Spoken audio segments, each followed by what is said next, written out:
சிலோனில் ஈழத்தமிழர்களை தமிழ் மீனவர்களை வந்து அடித்து கொண்டு சுட்டு கொண்டுக்கிட்டு இருக்காங்களே. தமிழ்நாட்டு மீனவன் இந்தியன் இல்லையா? தினசரி சிங்களவன் கப்பலை வந்து பிடிக்குது, அடித்து உடைக்கிறாங்களே, செத்து போகிறாங்களே. என்ன ஆக்ஷன்? இலங்கையோட தொடர்பு அருந்து போனது, இலங்கையர்கள் உடனே வெளியேறது சொன்னீங்களா?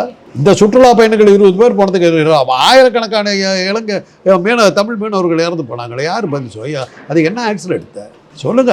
29ஆம் வருஷம் வரணும் நாடாளுமன்ற தேர்தல் வரவரும் இந்த சம்பவங்கள் நடந்துக்கிட்டு தான் இருக்கும். இதை வச்சு தான் அவங்க எலெக்ஷன் நடத்துவாங்க.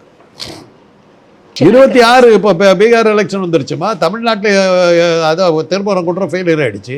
வக்ஃபு இது வந்து உச்ச நீதிமன்றம் தடை விதிச்சிருச்சு. அப்புறம் இவங்களுக்கு கை வந்த கலை புல்வாமா 2 நடத்திட்டாங்க.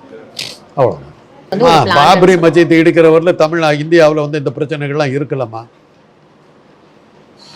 பம்பாயில் வந்து இப்போ தீவிரவாத தாக்குதல் நடந்த உடனே அன்றைக்கி இருந்த உள்துறை அமைச்சர் வந்து ராஜினாமா பண்ணிட்டு போயிட்டார். மன்மோகன் சிங் வந்து ப்ரெஸ் மீட் கொடுத்தாரு, இன்டெலிஜென்ஸ் ஃபெயிலியர் அப்படின்னார். ஃபெயிலியர்னார், உள்துறை அமைச்சர் ராஜினாமா பண்ணிட்டார். இது ஒன்றும் வாயை திறக்குது.